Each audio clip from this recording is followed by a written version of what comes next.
Halo, perkenalkan nama saya Sekali Manopo. NIM saya 2074201005. Saya berasal dari Fakultas Hukum Unpad Manado. Baik, di saat ini saya akan menjelaskan hasil UTS saya di mata kuliah Hukum Maritim dan Transportasi.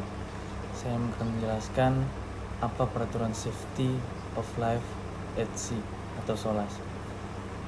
SOLAS adalah peraturan yang mengatur keselamatan maritim paling utama. Demikian untuk meningkatkan jaminan keselamatan hidup di laut dimulai sejak tahun 1914 karena saat itu mulai dirasakan bertambah banyak kecelakaan kapal yang menelan banyak korban jiwa di mana-mana. Pada tahap permulaan mulai dengan memfokuskan pada peraturan kelengkapan navigasi, kekedapan dinding penyekat kapal serta peralatan berkomunikasi. Kemudian berkembang pada konstruksi dan peralatan lainnya.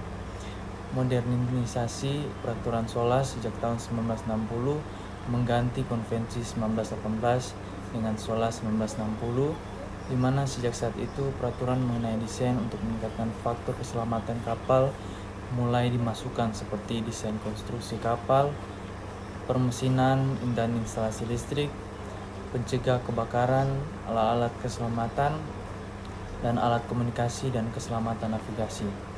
Usaha penyempurnaan peraturan tersebut dengan cara mengeluarkan peraturan tambahan atau amandemen hasil konvensi IMO dilakukan berturut-turut tahun 1966, 1967, 1971, dan 1973.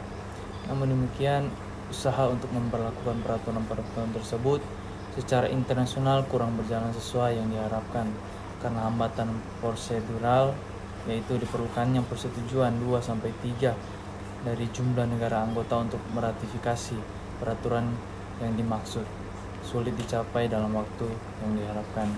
Karena itu, pada tahun 1974 dibuat konvensi baru SOLAS 1974 dengan prosedur baru, bahwa setiap amandemen diberlakukan sesuai target waktu yang sudah ditentukan, kecuali ada penolakan 1 atau 3 dari jumlah negara anggota atau 50% dari pemilik tonnage yang ada di dunia.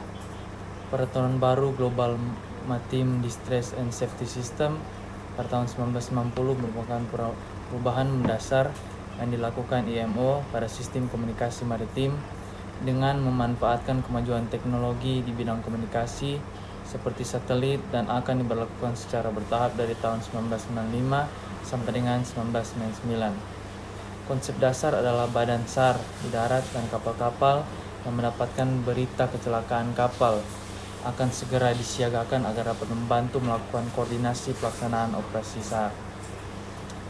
Halo, perkenalkan nama saya Sekali Manopo, NIM saya 2074201005. Saat ini saya akan mempromosikan kampus saya.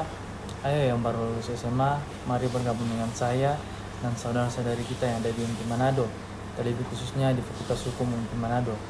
Kenapa harus memilih Fakultas Hukum Unpad Manado? Karena yang pertama, sistem pendidikan dan kurikulum yang berkualitas tinggi dan mampu bersaing. Yang kedua, biaya kuliah yang terjangkau. Yang ketiga, beasiswa bagi mahasiswa. Yang keempat, kesempatan berkarir di luar negeri bagi para alumni. Yang kelima, tenaga pendidik yang berkualitas di bidangnya. Dan yang keenam, fasilitas laboratorium kampus. Dan yang ketujuh, lokasi kampus yang sangat strategis dan terletak di tengah kota Manado. Terima kasih.